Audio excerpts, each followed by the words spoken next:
Hi every one, welcome to good review channel. நாம் இன்னைக்கு அலங்கு படத்தோட ரிவ்யூ தான் பார்க்க போகிறோம். இந்த படத்தோட கதை என்னன்னா, படத்தோட ஹீரோ ஏழ்மையான குடும்பத்தை சேர்ந்தவராக இருக்காரு. இவர் டிப்ளமோ படிச்சுட்டு இருக்காரு. காலேஜ் கேண்டீன் சாப்பாடில் புழு இருக்குன்னு சொல்லி மேனேஜ்மெண்ட் கிட்ட கம்ப்ளைண்ட் பண்ணுறாரு. இதனால ஹீரோவை காலேஜ்ல இருந்து சஸ்பெண்ட் பண்ணுறாங்க. இந்த சமயத்தில் தன் ஃப்ரெண்டோட சேர்ந்து கூலி வேலைக்கு போறாரு. அங்க ஒரு சில விஷயத்தினால ஹீரோவுக்கு ஒரு நாய் கிடைக்குது. அந்த நாயை ஹீரோ நல்ல பாசமா வளர்க்குறாரு. ஒரு கட்டத்துல ஹீரோவும் அவரோட ஃப்ரெண்ட்ஸும் கேரளாவில் உள்ள ரப்பர் தோட்டத்துக்கு வேலைக்கு போறாங்க.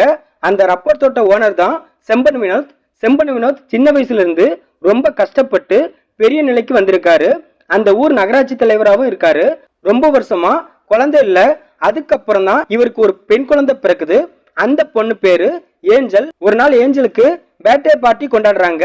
அன்னைக்கு நைட்டு ஏஞ்சலை ஒரு நாய் கடிச்சிருது. இதனால கோபமான செம்பன் வினோத் அந்த ஊர்ல உள்ள எல்லா நாயையும் அடிச்சு கொல்ல சொல்றாரு. அந்த நேரம் ஹீரோவோட நாயும் வில்லன் குரூப் கைக்கு போகுது. இதுக்கப்புறம் ஹீரோவோட நாய் என்னாச்சு, ஹீரோவும் ஹீரோவோட ஃப்ரெண்ட்ஸும் என்னானாங்க, இதுதான் இந்த படத்தோட கதை. இந்த படத்தோட பிளஸ், படத்தோட கதை ரொம்ப சிம்பிளா இருந்தாலும் அது யதார்த்தம் கலந்து கன்வே பண்ண விதம் ரொம்ப நல்லா இருக்கு. படத்துல ஹீரோவுக்கும் அந்த காளிங்கிற நாய்க்குமான பாண்டிங் படத்துல ஓகேவா இருக்கு. ஹீரோ ஒரு இடத்த தன்னோட நாயை தனியா விட்டுட்டு வருவாரு. அந்த நாய் மறுபடியும் ஹீரோவோட வீட்டுக்கு வந்துடும். அந்த சீன்லாம் படத்துல சூப்பரா இருந்துச்சு. படத்தோட ஹீரோ குணநிதி தன்னோட கதாபாத்திரத்தை நீட்டா பண்ணிருக்காரு. ஹீரோ தன்னோட நாயை எப்படியாவது காப்பாத்துன்னு நினைச்சு நிறைய விஷயம் பண்ணுவாரு. அதெல்லாம் படத்துல பக்காவா இருக்கு. படத்தோட வில்லன் செம்பன் வினோத் தன்னோட கதாபாத்திரத்தை அட்டாசமா பண்ணிருக்காரு. அவரோட கேரக்டர் டிசைனிங்கும் படத்துல நல்லா இருக்கு.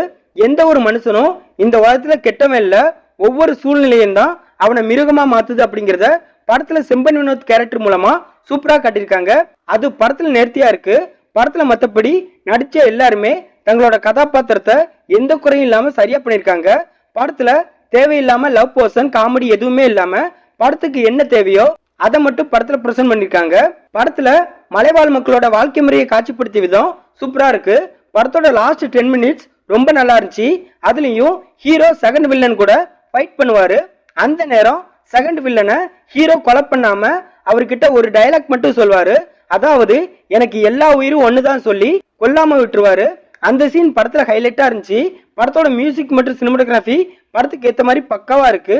இந்த படத்தோட மைனஸ், இது ஒரு யதார்த்தம் கலந்த படங்கிறதுனால ஒரு சில சீன்ஸ் ரொம்ப ஸ்லோவா இருக்கு.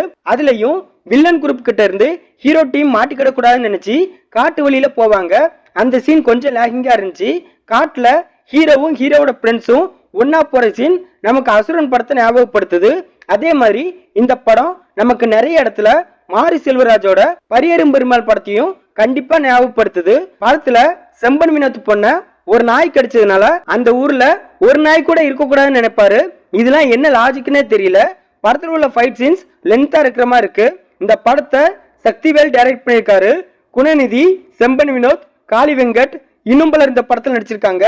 மொத்தத்தில் இந்த படத்தை பார்க்கலாமான்னு கேட்டா ஒரு ஆவரேஜான ஆக்ஷன் த்ரில்லர் மூவி பார்க்க நினைக்கிறவங்க இந்த படத்தை பார்க்கலாம்.